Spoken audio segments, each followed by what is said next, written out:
Good morning and welcome. It's a beautiful day, isn't it? I'm from a call and response culture. So if I ask you a question, right, it's not metaphorical. Right? You know, is it or maybe it's not. You could say no. But for me, and it may be different for other people, but if I ask, I am sincerely interested in your answer and hearing it. so you know. We're going to begin service today with a humming meditation. And so I invite you to settle into your seats and to, as much as you can, release the tension from your body.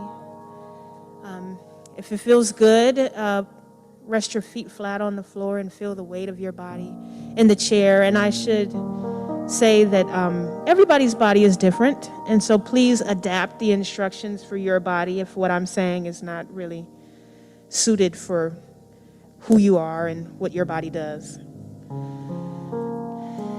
So please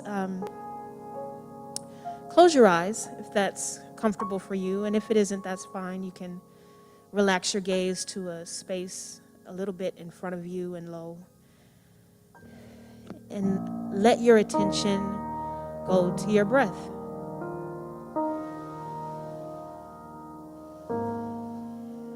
And to the way that it feels when it comes in through your nose or through your mouth. Pay attention to how it makes other parts of your body inflate and deflate.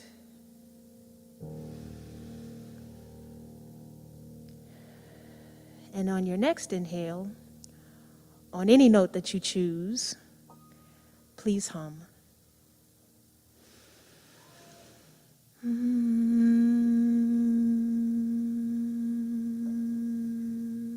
Like I've said before, as you're humming, you can hum on any note that you like. You can change notes as much as you like. Follow your own body's inclination for taking the next breath and the next hum. And really pay attention to the way that that sound feels in your body.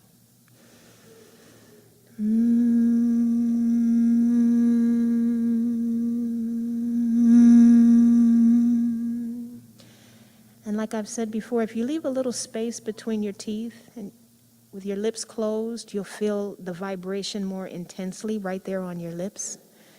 So pay attention to that feeling.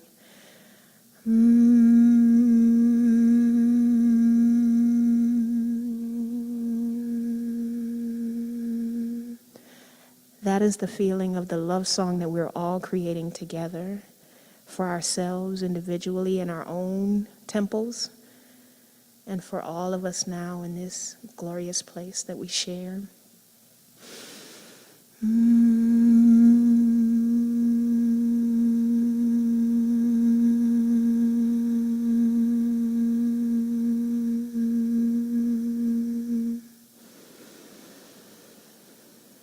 And now take a really quick journey through your body as you're humming. You can keep humming. Don't stop humming because I'm talking. And let the humming release any tension that you may find.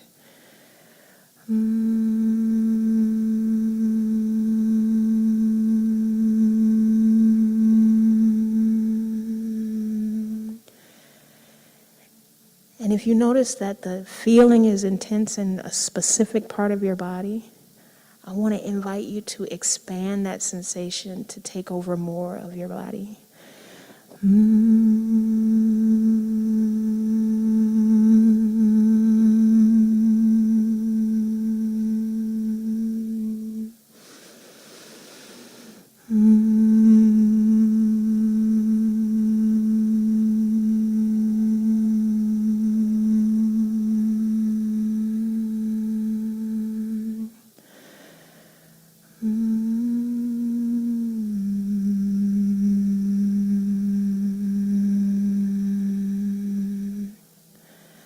So now let's play a little humming game. and see if we can move the hum around in our bodies.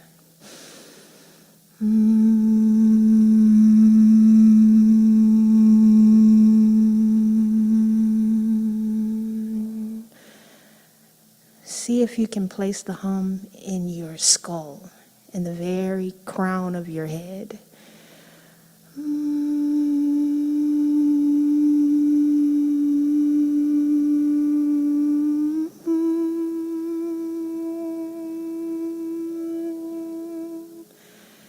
You may find that if you choose notes that are higher in your range, that you'll feel them higher in your body. And as you choose notes that are lower in your range, you may feel them lower in your body.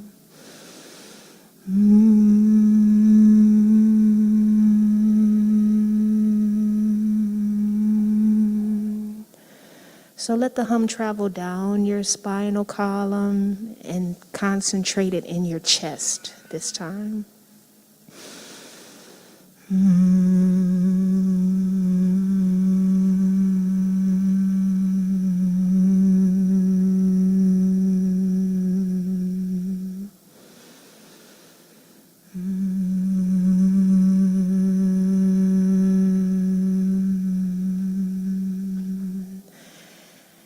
And now let it travel further down your spinal column and see if you can get it to land in your pelvis. It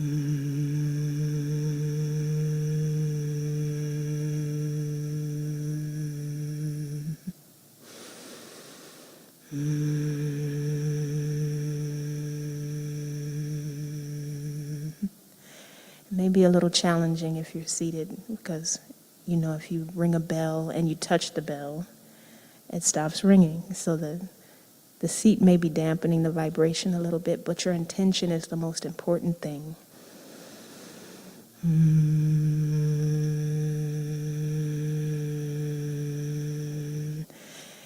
And see if you can let that vibration travel further down both of your thigh bones and land in your knees. This is a challenge.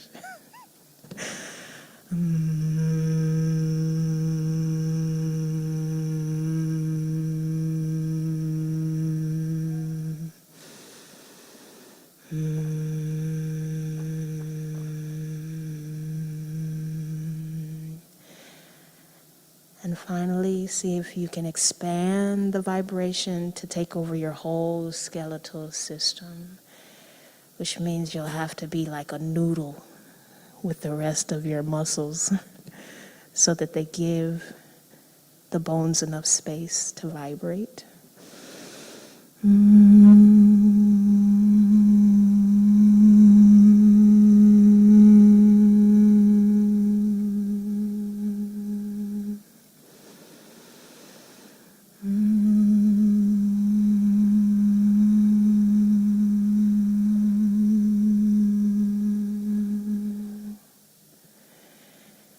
Let your next inhale lead to your final hum.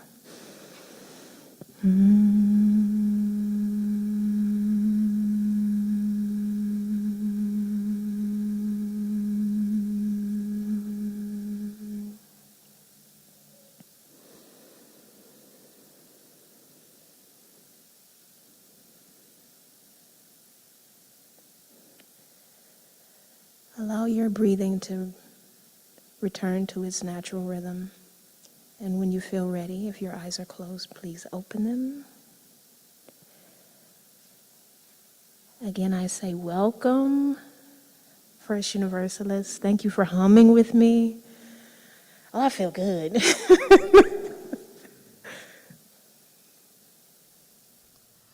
Thanks, Aimee. Thanks for helping us settle into our bodies, settle into this space, settle into community. We are gathering here in person in the sanctuary. We are welcoming each other across the country and across the world and all over our building. So if you need to take more space to feel comfortable, please know the service is streaming in different locations through the building too. Thank you for bringing us in. And I'll tell you, every week when we get ready to plan worship together, there's a theme or something that is capturing our imagination. And this week, The theme that was capturing our imagination was giving, receiving as love shows us how. And this image kept appearing in my head and in my heart. And it was one of these balls. Does anybody know about these? Oh yeah. Any kids, anybody know these? I love these so much because they're like magic. Watch this. What? It expands all the way out. And if it was bigger, it would just keep going and going. And then it can shrink back down, and then it can get big again, just like that. It's amazing to me. So I like to think about these when I think about my heart. But let me tell you a story, and we'll get to do this again. So it was about 15 years ago, and my wife Loretta was pregnant with our first kiddo. And I was serving a church in New York, and I loved the people there, and they loved me, and we had a really good time together.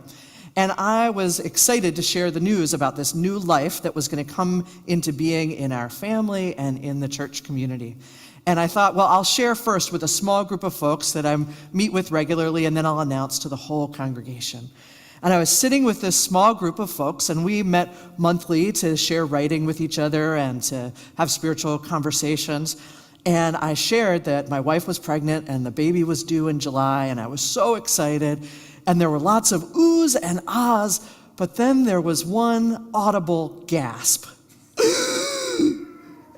And the person said out loud, "Oh no, you're not going to be here for us in the same way that you have been so far. Your attention is going to be at home." And I took a breath and I said, "Thank you for saying out loud what perhaps others in this room are thinking about and worrying about too.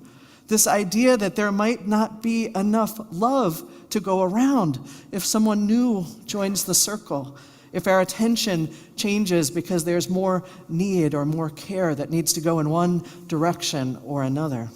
And we talked in that circle about the way that love expands. And I told them that I was pretty sure that when my son arrived, my heart was going to go like this. And do you know what? It totally did. Yes, as a person, I was exhausted at times, as we do get from time to time. But love is never exhausted. Love can just grow and grow and grow. So I was very glad that the person in my group said what she did, because she gave me practice, like church often does, gives me practice for how I want to live my life. Because just 3 years later, when we had another child that was about to join our family, my son said something very similar to me. He said, "I'm a little worried about this.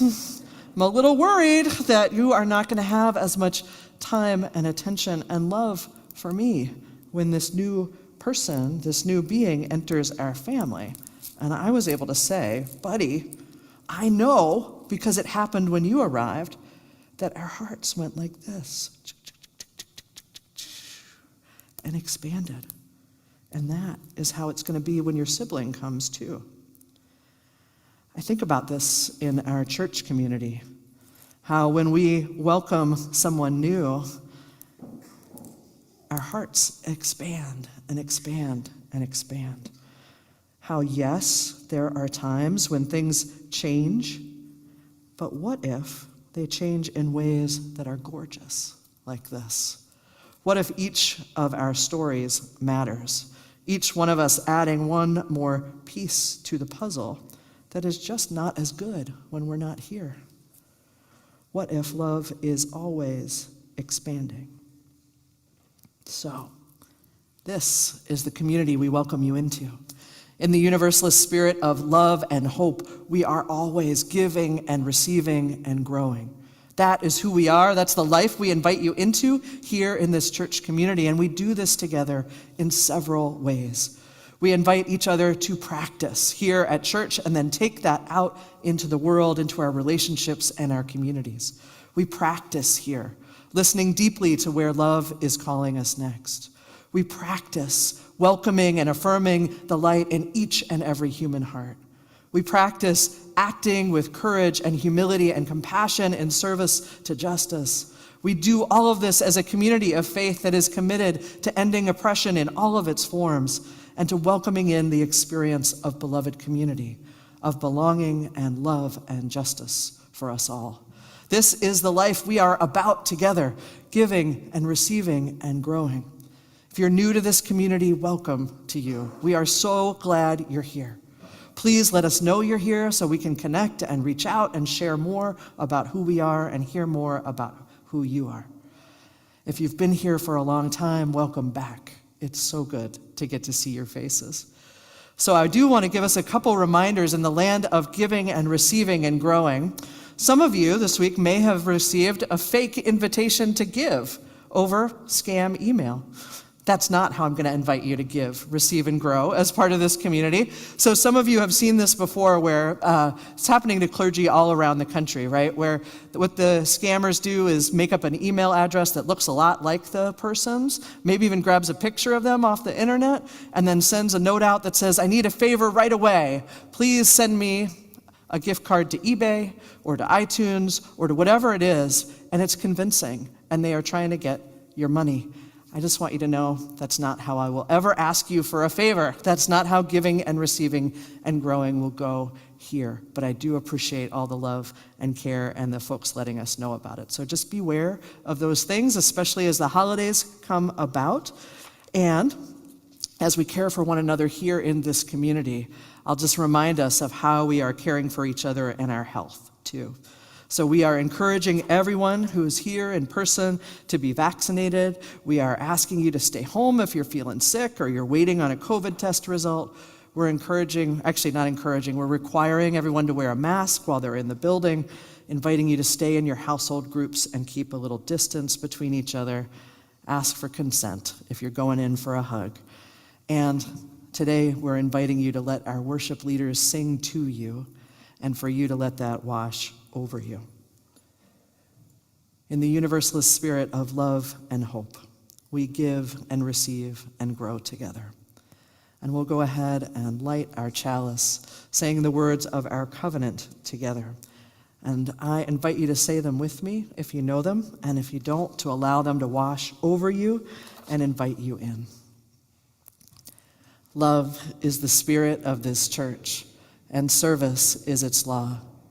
This is our great covenant, to dwell together in peace, to seek the truth in love, and to help one another.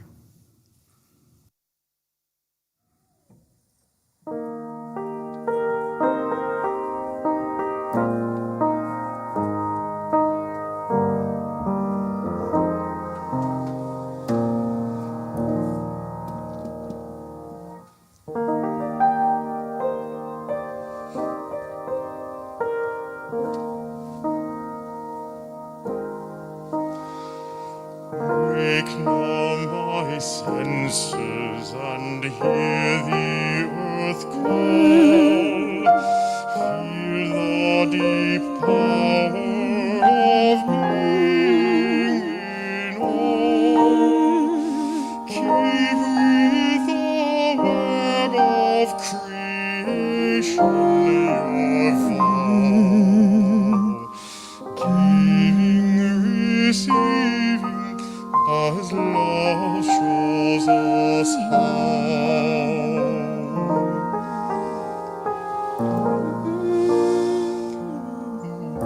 Wake now my senses and hear the earth call. Feel the deep power of being in all. Keep with the web of creation your vow. Giving, receiving, as love shows us how.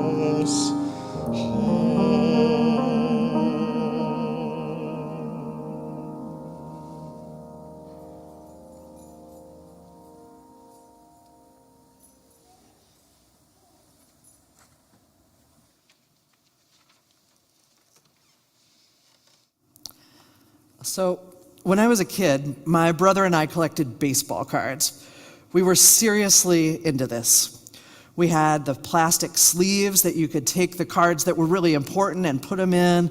We would catalog what we had. We would go check it out. We had books where we could check the values that I learned about later on in life. And I tell you, we loved this practice.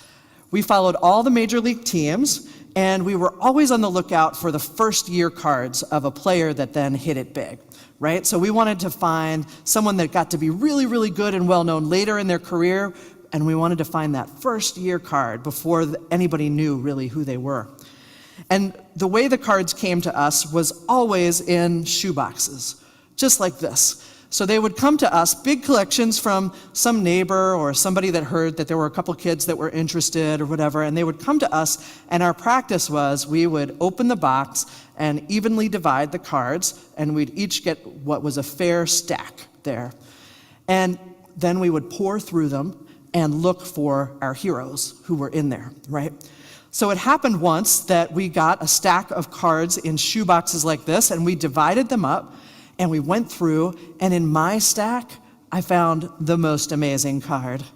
I found Rod Carew. Now, you would have to be following baseball 40 years ago to know who this is, but Rod Carew was perhaps one of the best hitters of all time. He played for the Twins and the Angels, and to find his first year card was like finding a diamond there in the rough. And I had it. I was so excited. And I'll tell you, as soon as I found this card, my brother, who was older, started working on me. That's not that good of a card. I mean, I'll give you like 3 cards for that one card. How about it? 3 cards for the one? And he worked on me, and he worked on me. And finally, I believed him. And I said, sure, I'll take the 3 cards, and I gave him the Rod Carew. I was feeling pretty good about my 3 cards. I trusted my brother and the whole situation. And it was a couple weeks later, we went to the baseball card dealer, which was a regular practice, and my brother brought the Rod Carew card up to the counter, and it turned out that card was worth a boatload of money. And when I took my 3 cards up to the counter, do you know what they were worth? 50 cents. 50 cents! I went home and I told my parents about this grave injustice that had occurred, that my brother had unfairly swindled me out of my beloved Rod Carew card. And my parents were very much of the opinion that kids should work it out themselves. So they said, look, we're not getting involved. However this happened, however it's going to turn out, I'm sure there's lessons learned. Lessons learned. Yeah, there were some lessons learned in that moment.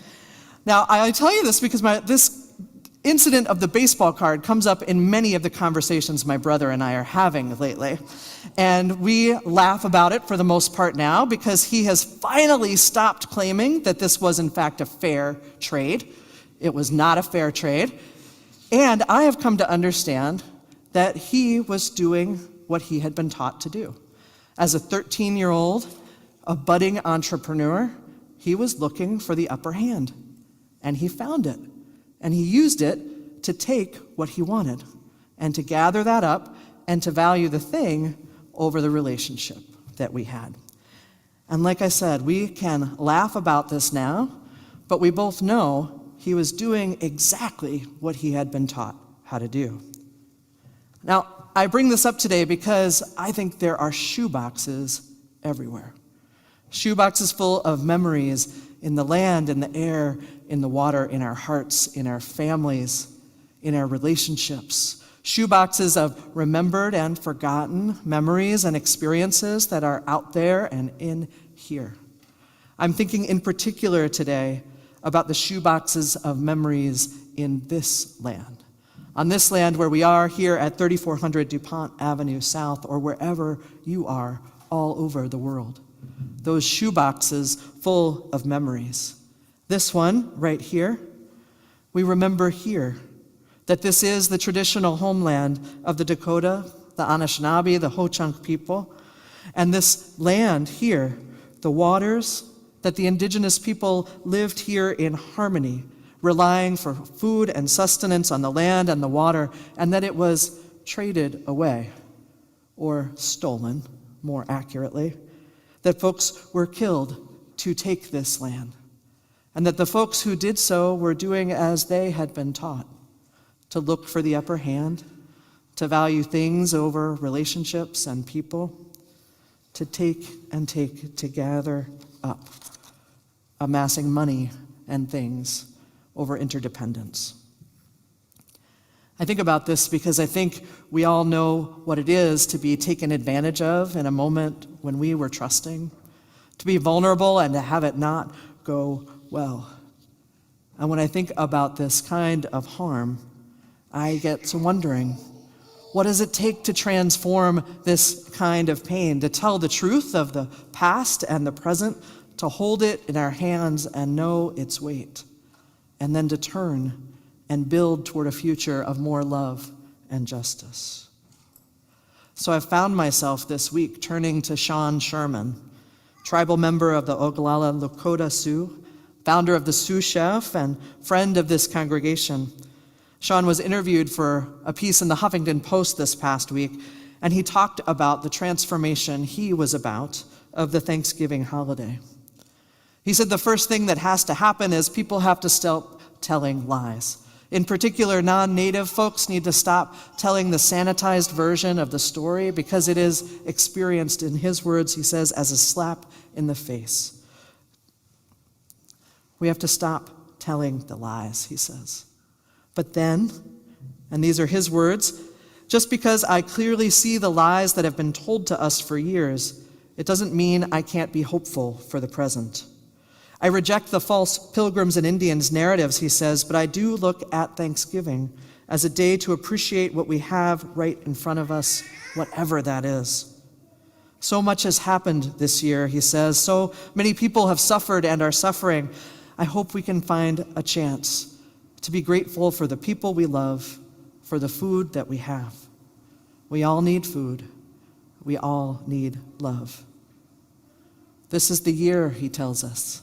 This is the year to rethink Thanksgiving, to acknowledge the true history of the land that we're on and the hardships that folks have endured that have allowed us to be here today. It's time to change our focus, he says, and there's no better year to do just that. So this is what we are about today. Giving, receiving as love shows us how. How do we transform pain? How do we move from the hard history and move toward a more loving and just future? How might we rethink how we celebrate and why and how? Today, on the first day of Hanukkah, today as we also for many begin the practice of Advent with Thanksgiving just behind us, let us rethink how we do these holidays, reclaiming our resourcefulness, our care and attention, and trusting that love is never exhausted, but can only grow.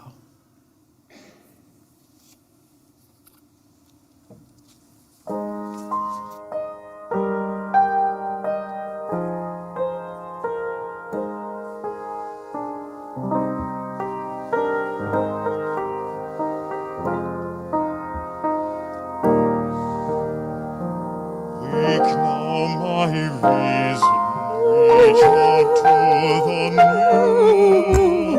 Join with each pilgrim who quests for the true. Honor the beauty and wisdom of time. Suffer thy need and praise the sublime. Wake now, my conscience, with justice thy guide. Join with all people whose rights sought in wide. Take not for granted a privileged place. God's love embraces the whole human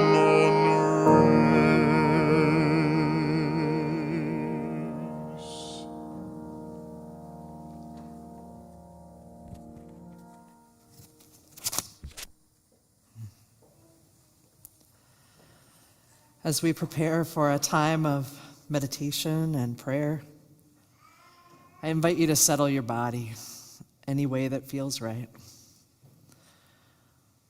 And I say to all of us, the sounds of life are welcome here. The sounds of children, the sounds we make as we shift our bodies, it is all welcome here.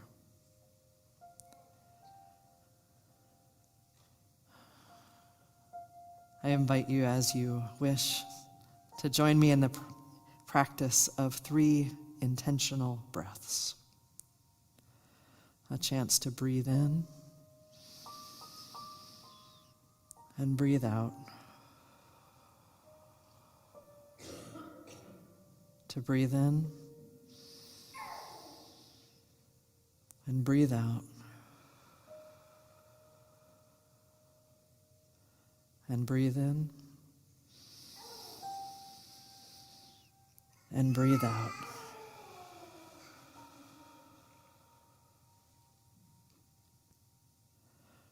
We're going to go on a journey of memory, of senses, as we ask ourselves to remember.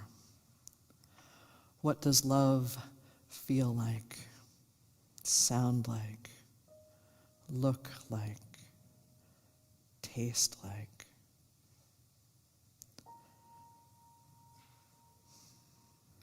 So I invite you to remember. What does love sound like? What are the voices, the music, the wind that comes to mind, that wraps you in its care? What does love taste like? What food or water? What memory of being cared for or caring for others comes through in taste?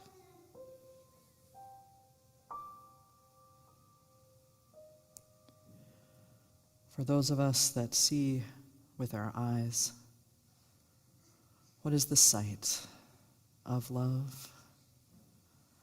For those of us who see in all the ways, what shape does love take in our imagination?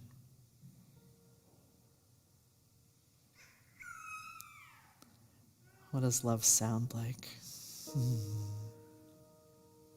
What embrace, what exuberance, what peace. And what does love feel like? Is there a touch? Is it a blanket, a person, an animal, the earth? Is it feet on the floor? Is it wind or sun or snow? How do we know love? Through our senses.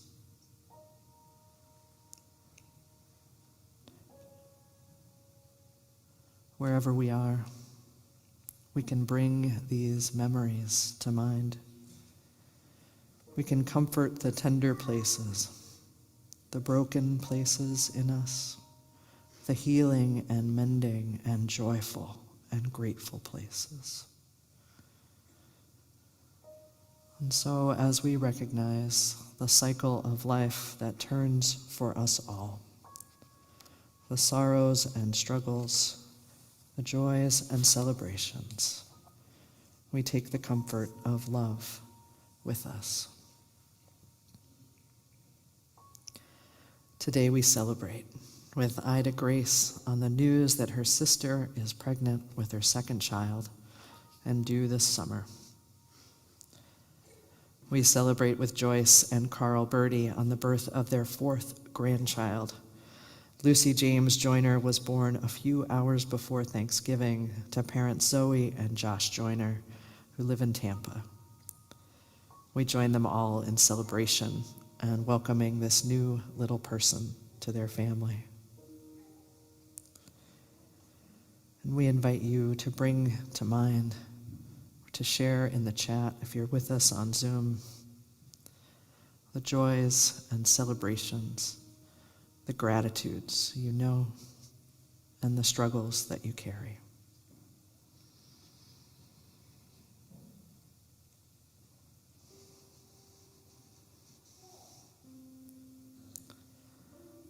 Together we hold it all. Together we pray that the grip of addiction might be loosened, that the weight of oppression might be lightened, that grief might be shared, that joy might break through, and that love might make every suffering bearable for us all. May it be so. Amen.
Wake now, compassion, give heed to the cry.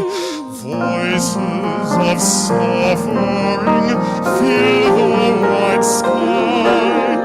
Take as your neighbor, both stranger and friend, praying and striving their hardship to end.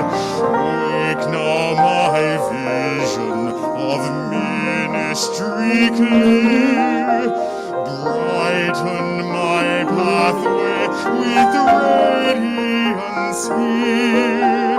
Mingle my calling with all who will share.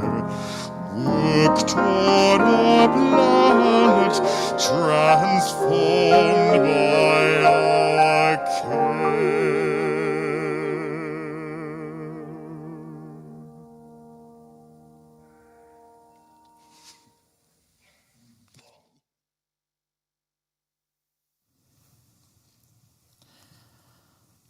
Oh, the sounds and the faces are making me so happy this morning. And the hymn that we are hearing the verses of throughout the service today. Mingle my calling with all who would share. Work toward a planet transformed by our care. Mingle my calling with all who would share. Work toward a planet transformed by our care. This is what we are about.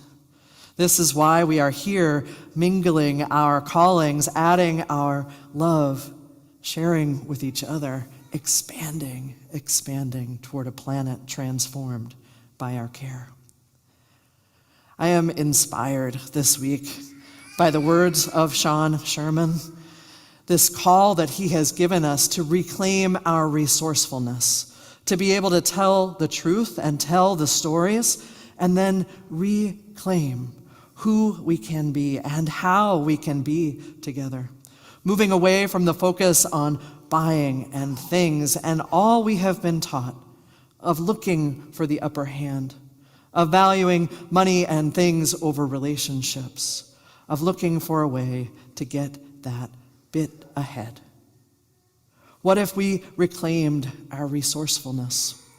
What if we turned our care and attention to ourselves and each other and this planet and all of its beings, and refocused our attention and celebrated our holidays, our everydays differently? This is a practice that we are about here at First Universalist. Some of you were here in 2013 when we began our first holiday initiative, where we decided to pool our resources on the house that love built. Maybe you remember this, or maybe if you don't, it is a story worth repeating. I tell it to myself sometimes to remember our collective power and what we can do when we come together. It was back in 2013, and the crew that works on the Habitat for Humanity houses here at church, one representative came to meet with me, and they said, "What do you think? Could we raise $60,000 this holiday season and fund an entire Habitat house? Do you think we could do that?" And I took a deep breath and said, yes. Yes, I have no idea how we're going to do that, but I believe we can, because we need to change our attention, transform our way and where we are putting our focus, and we need to put it on collective change and collective power. And that year, everybody got involved. The kids were looking for quarters in the sofa. They were making wreaths and selling them. There was a lot of cookie baking and sales going on down in the social hall. There were folks making chutney. All kinds of ideas were coming forward. And together, we raised over $100,000 and funded not just that Habitat house, but even more. It was 2 years later we decided to turn our attention and our partnership to Beacon Interfaith Housing Collaborative, as we offered the gift of home in its many, many forms.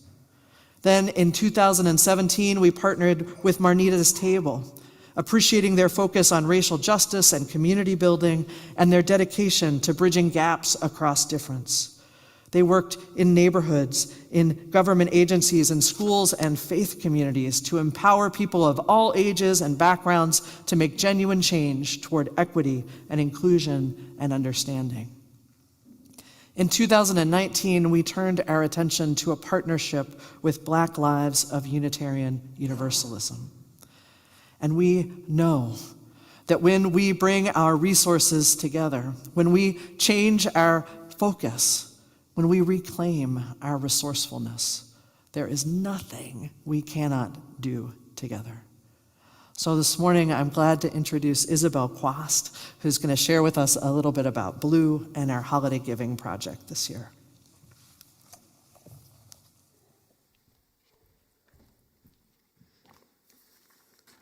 Morning. My name is Isabel, and I co-chaired the Holiday Planning Committee with Justin starting in 2019. When our committee first sat down to discuss our hopes and vision for the holiday giving campaign, one key point was very apparent. We wanted whatever organization we partnered with to be actively working towards racial justice. As our congregation as a whole leans into this important work, we wanted this to be reflected in the holiday giving campaign. More specifically, we wanted our partner to be centered around supporting Black leadership and Black liberation. In 2019, the committee met with local Black leaders to hear about what organizations were active here in the Twin Cities and to hear feedback on how we, as a majority white congregation, should approach a partnership with a Black-led organization. The result of this work was to create a long-term partnership with Black Lives of Unitarian Universalism, also known as BLUE. BLUE is a national UU organization, and our own congregation's Lena Gardner is currently their executive director. As a national organization, BLUE is doing racial justice work all over the country and creating spaces for Black folks to connect and reconnect with Unitarian Universalism. In 2019, our congregation made a 5-year commitment to BLUE, with any funds being raised during the holiday giving going directly to BLUE and the amazing work they're doing. The biggest challenge I believe our congregation faces with this partnership is letting go of control. In supporting BLUE, we as a congregation are taking a step back, and we are not in the driver's seat. The most integral part of supporting Black leaders is trusting Black leaders, trusting that they know their community best, trusting that money or time given by our congregation is being used well, and trust the work they are doing. So a little bit more about the work they're doing. Lena Gardner will be giving an update later in December in some of those services, but here's some updated information about BLUE. BLUE's vision is BLUE harnesses love's power to combat oppression, foster healing as a spiritual and political imperative. We know the power of love to be life-changing, inclusive, relational, uncomfortable, unconditional, and without end.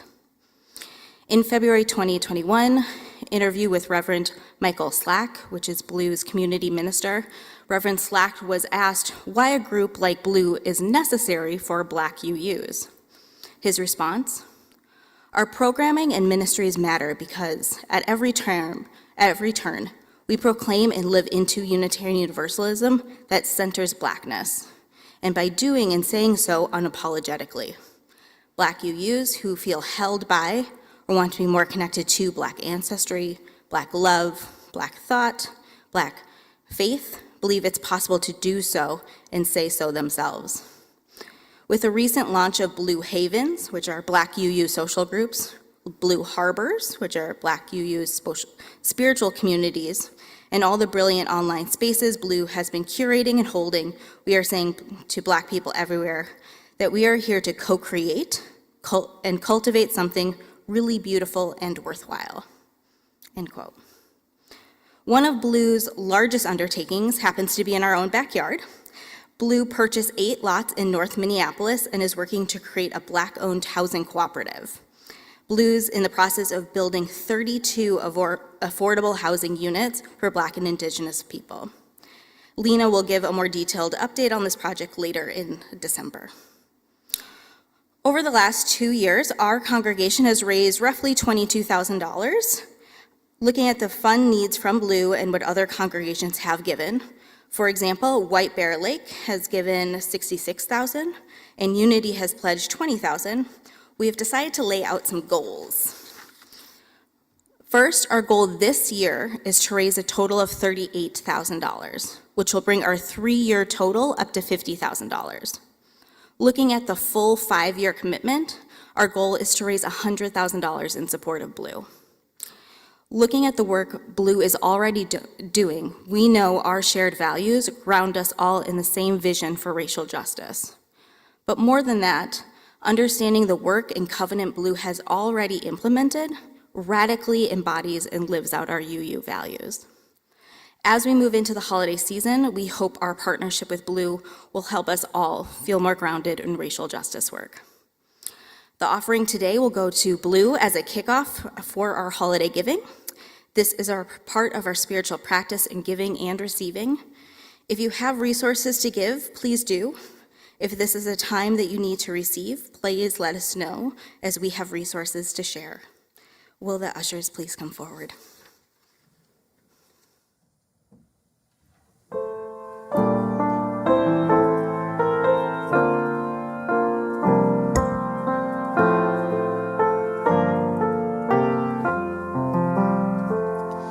make channels for the streams of love, that they may broadly run, and love has overflowing streams to fill them everyone. But if at any time we seize such channels to provide, the very fountains of love for us will soon be parched and dried.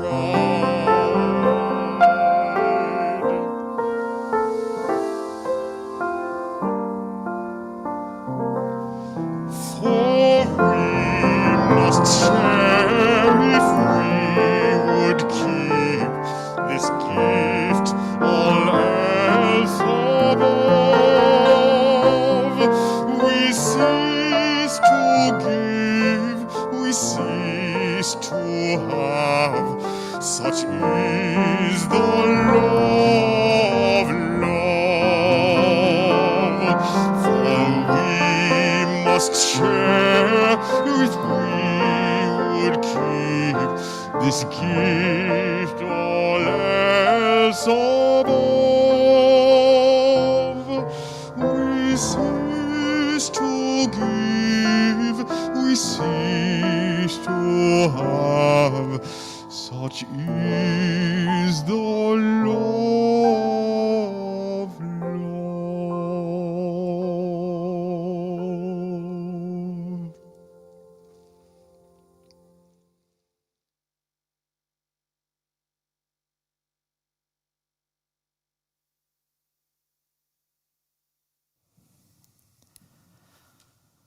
Whatever brought you here today, I hope that love has been renewed in your heart, be it through memory, the senses, a reminder of the power of community, this legacy of a larger love that each of us is a part of. May the love in us grow and grow and grow until this planet is transformed by our care. May it be so. Amen.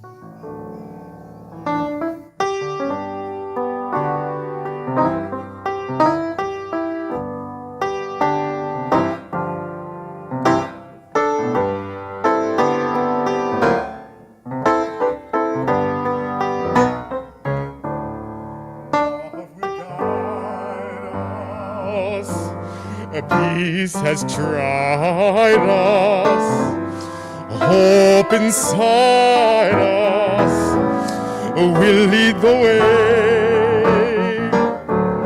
on the road from greed to giving. Love will guide us through the night.